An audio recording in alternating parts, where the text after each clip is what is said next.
Hey there, and welcome to the Girl Means Business podcast, the show that's all about helping photographers just like you build a thriving business without sacrificing your sanity.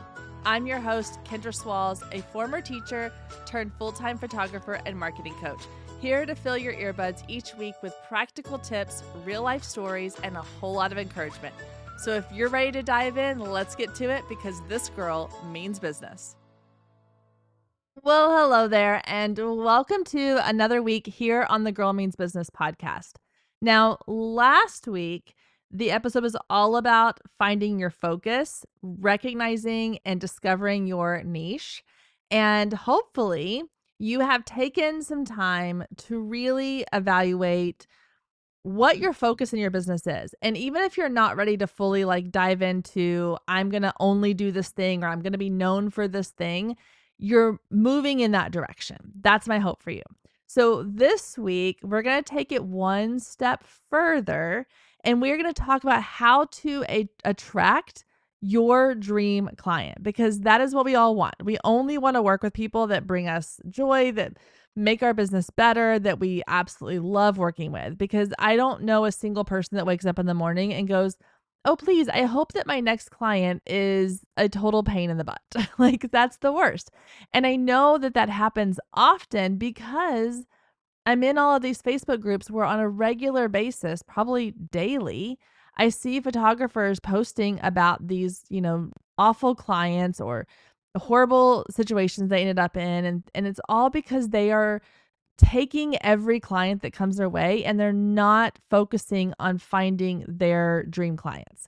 So today I want to give you some tips to help you figure out who your dream client is and then how to attract them to your business so that they are excited to come and work with you. Now, if you are not familiar with this concept, it is known as your ideal client avatar. Okay, so your ideal client avatar, which can seem a little bit limiting, kind of like the idea of choosing your niche or finding your focus it's this idea of really understanding who your dream client is and creating everything in your business around the idea of attracting that one type of person.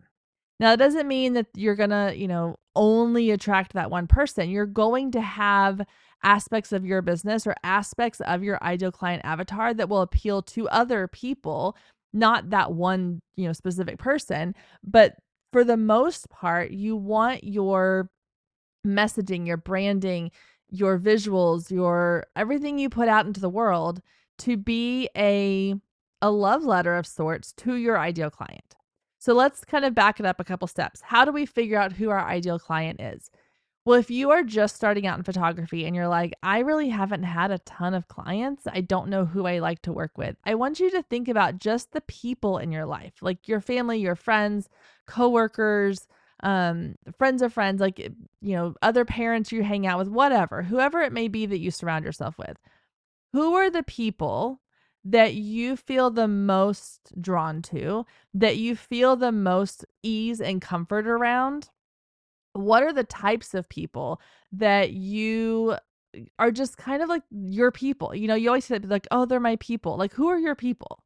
And start there and start looking at well, what are the things about them that I am drawn to? What are it about? What phase of life are they in? What's their personality style? What are the things that I'm drawn to that make me feel like this is someone that I would want to spend more time with?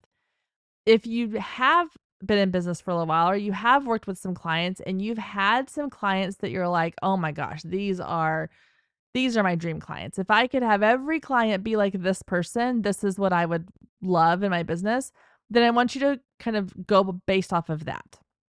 So this happened for me several years ago when I was making the shift from being a wedding photographer to being a boudoir photographer. Is I started off in my boudoir photography focusing on brides because it made sense. I was photographing weddings. My first session ever working with a boudoir session was a bride client. And I was like, oh, this will be perfect. I will already have kind of an audience to pull from because I already have these brides that I'm working with. And what I pretty quickly learned was that I was struggling to find things to connect with them on. I wasn't able to really feel like I wasn't connecting. I wasn't like, we weren't clicking. They would come in for their sessions and we'd talk about their wedding day and we'd talk about the dress and their plans and their fiance and all the things. And then we start the session and, I'd be focused on trying to like build up their confidence. But a lot of these girls were like 23, 25, 26, 27. Like they were younger and they were beautiful and they didn't need the bolstering that I was giving them. They just wanted to come in and like show off and be sexy. And that's fine. Like that's absolutely fine. Like go do that. I was not getting the joy and fulfillment out of those sessions the way that I really wanted to be getting it. Then I had actually, funnily enough, one of the moms of one of my brides came in and did a session with me. And after working with her, I was like, oh, these are my people. Like the women who are a little bit older, whose kids are like school age or above, or even like older teens and 20s, they are in this other phase of life where they're like rediscovering who they are outside of being a mom or a career person or a wife or whatever their roles are, because that's where I was in my life. Like I was in that phase of life of like, I just feel like all I do all day is take care of these little humans. And like, I've kind of lost myself a little bit. And I really, really connected with them on a deeper level. And when they would come in for their sessions and we would go through the poses and things like, and then I could show them their photos, it was a different experience for them than it was for the 25-year-old who was like, oh yeah, I look good in pictures. Like, and I'm not saying that all the 25-year-olds that came in were like the super confident supermodels, but they just had a different experience than what the 40-something-year-old woman had, the experience that she had. And so through that, I really focused my marketing and all of my messaging around speaking to these older women. So instead of marketing it as come in and do a session and give a gift to your groom on the wedding day, I could really speak to this idea of like, you do all these things for everybody else in your life. You wear all these other hats and have all these other titles, but who are you? Like let's get back to you being you, and let me show you how beautiful you are, and it's okay to do something for yourself and all of these things. So how did I get to that messaging piece? Well, this is where the magic happens when you start to put all these pieces together. When you figure out what your focus is, when you know what your niche is, when you have an idea of like, okay, my ideal client looks like this, and I don't mean physically looks, but you know what I mean? Like this is their kind of avatar. And then you can really say, okay, what are the thoughts that go through her brain? And I'm going to say her because most of the time it's a she who's booking photography sessions, whether it's a mom or a bride or a high school senior girl, whoever. It's typically a female, but if not, you can say he. But for the sake of this, I'm going to say she. What are the thoughts that go through her mind? Because this is where you're really going to connect with your ideal client.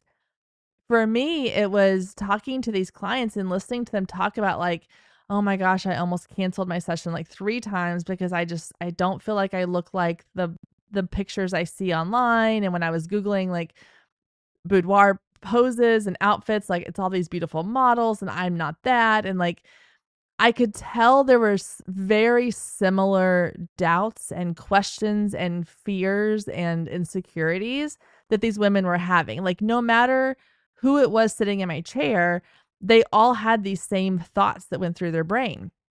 And so I started really focusing on speaking to those thoughts. And what happened when I did that is that these women then were like, oh, she gets me. Like she knows me on a deeper level than just come get in front of my camera and let me help you feel beautiful. And here is where it all started coming together. Once I had a really clear vision of who this person was, and I knew on a pretty deep level of like, what are her biggest insecurities and fears? Okay. One was, am I enough? Like where I am today, am I enough as a mom, as a wife, as an employee, as a daughter, as a sister, as a friend? Am I enough? Then she had the fear of guilt of like, well, if I do this thing that's just for me, that feels selfish when I have kids to take care of or things to pay for, or, like life is expensive and life is busy. And do I really need to be taking money away from our family? Do I need to be taking time away out of my work day to come do this? Like the guilt. Then there was also the idea of like, am I attractive enough? Like, I don't physically look the way I did when I was 25, or I've gained some weight. My body is different because I've had kids, or, whatever, all the things, the insecurities around the physicality. I don't look like what I see when I go online and look for boudoir sessions. When I could speak to all of those things before they ever even sent me a message, it created this instant trust that I'm going to take care of them. That when they walk through my door and they get in front of my camera, they're going to be taken care of. And all of those fears that they have, all those insecurities are going to be addressed. It's not going to be, I'm walking in front of someone's camera and they're going to be disappointed because I don't look like the 23-year-old super thin model that I see on Pinterest. Like there was a level of understanding and connection that happened before they ever even booked a session with me. And so when you truly understand your ideal client and you truly understand her thoughts and ideas and fears and insecurities and questions and the phase of life that she's in, and you can speak to those things through your branding and your messaging, and there's subtle ways to do that and there's not subtle ways to do that, it can really, really have this powerful impact. I mean, I get to the point where I was booking so many boudoir sessions because they were telling their friends and their friends were telling their friends, and they were, referring people. And then they were sending it became such a word of mouth situation because they felt so seen and connected and heard, and that I didn't have to do a ton of other advertising. And that's like every photographer's dream, right? That your clients become your marketing team for you. And that would never have happened had I not really done the work to understand my ideal client. So your task in this episode, the next week before we get to the next episode, is to take some time and really go, who am I attracting to my business? Because if you're putting out on your website, create timeless, beautiful photos to hang on your wall.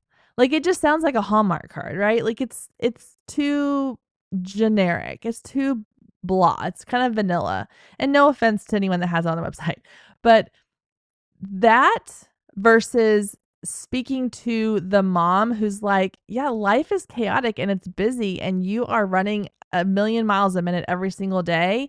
What if you could take 1 hour and just freeze time? No screens, no devices, no distractions, just you and your family. And then you get to also walk away with some amazing photos that you can look back on for the rest of your life.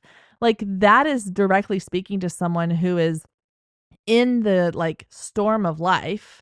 And she's like, I've got these kids and they're all over the place. And we rarely even like get to sit down and have dinner together because there's a million activities going on. And then I'm fighting with this idea of like, do my kids spend time on screens or do they not? And like, there's just so much. And so if you can give her a calm moment in the storm of life to say, for 1 hour, come spend an hour in front of my camera, connecting with your family without all these distractions and without all these extra things, like, that is how you draw people in. Not just the flowery, like, I found it on ChatGPT slang or saying or tagline, but really understanding who you're talking to and what it is that's going to calm the fears and the worry in her brain to want her to go, oh my gosh, I trust that this person is going to actually give us that calm moment because, yeah, she sees me. Like, she sees that I don't have my stuff together. Like, I don't have it all figured out. We are not the Pinterest perfect family that I see on all these other people's websites. Like, it's laughter and silliness and not everybody smiling at the camera at the same time. And it's my kid making a weird pirate smile like mine did when she was little. And it's this one who always wants to have this ratty stuffed animal with him, or whatever it is. Like, whatever it is that you can do to address those thoughts and fears, do it, because it is going to be like a magnet to draw people into your business. So that is your task this week. That is your homework assignment, is to start figuring out who your ideal client avatar is and how you can infuse your branding and messaging with her own thoughts and ideas so that she is so excited to work with you that it's not even a question in her mind. And that is how you get clients that will pay more, that will save up money to work with you because they feel that strong of a connection to what you do that no other photographer compares to that. So that is your assignment. Start working on that. And I cannot wait to see you at the next episode because we've got some more really, really fun things to dive into. So I will see you back here next week, same time, same place.